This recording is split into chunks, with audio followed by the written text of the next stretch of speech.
Hey everyone, and welcome. If you've got an exam coming up, or you just need to get your head around Rabindranath Tagore's classic poem, Abhisara, the Tryst, you are in exactly the right place. We are going to do a super quick breakdown of everything you need to know.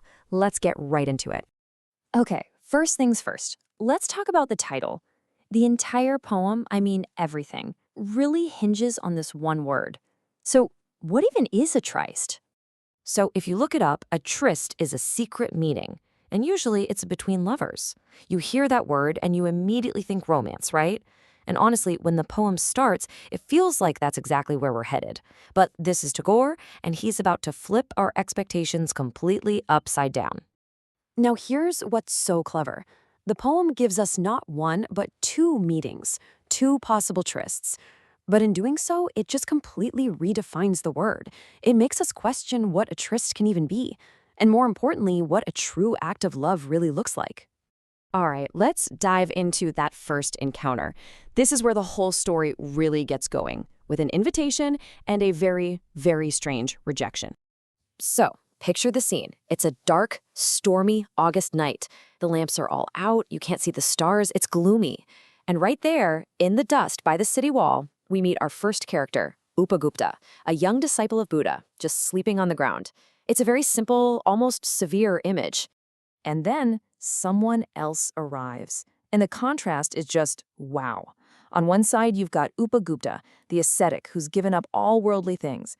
And on the other, you have Vasavadatta. She's the famous city dancing girl. She's covered in jewels. And as the poem puts it, she's drunk with the wine of her youth. They are polar opposites. So, in the darkness, she literally stumbles over him. You hear her anklets tinkling. She's startled, she lowers her lamp to see who it is, and she sees his face. And she finds it, quote, austerely beautiful. Even though he has nothing, there's something about his simple, dignified presence that just captivates her.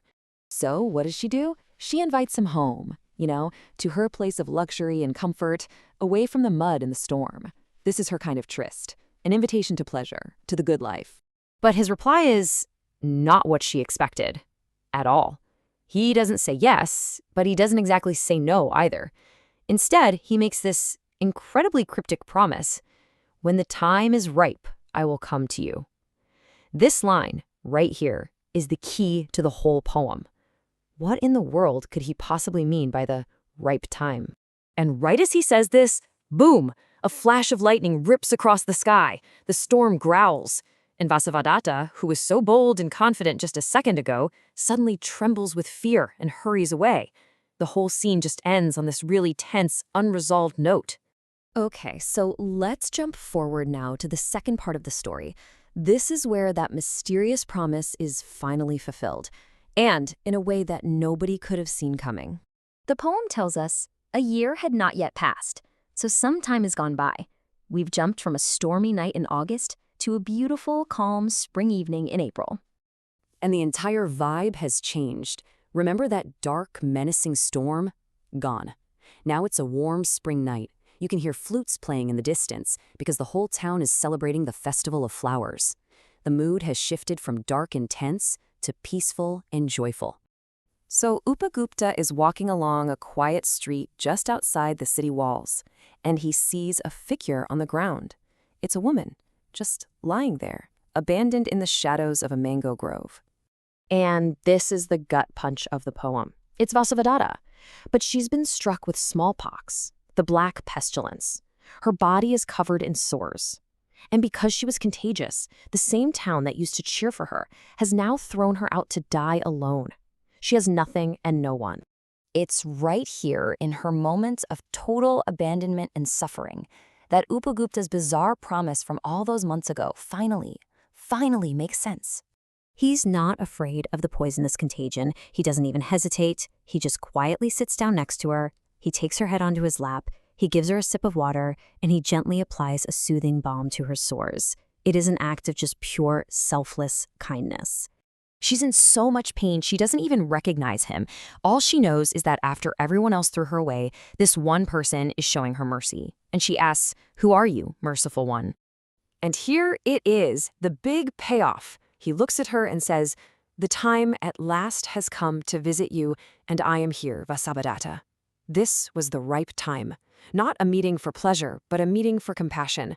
This was the tryst he promised her. Okay, so if you're taking notes for an exam, this slide is everything. Let's just break it down. The first meeting, stormy night, she's rich and proud, she offers him pleasure, and he rejects her. The second meeting, calm evening, she's a sick outcast, he offers her comfort, and he cares for her. The poem is showing us two completely different kinds of meetings. So the single most important takeaway is this. Tagore completely redefines the word tryst. The real meeting, the real act of love in this poem, has zero to do with romance. It's about service. It's about being there for someone when they are at their absolute lowest, when they have nothing to give you in return. That's the real connection. And so the poem kind of leaves us with this big question to think about, right? What does it actually mean to be there for somebody? Is it when things are easy, or is it when they're hard? Upagupta understood that the ripe time for a true connection wasn't when she was beautiful and famous, but when she was suffering and alone. And that's a really powerful idea to sit with.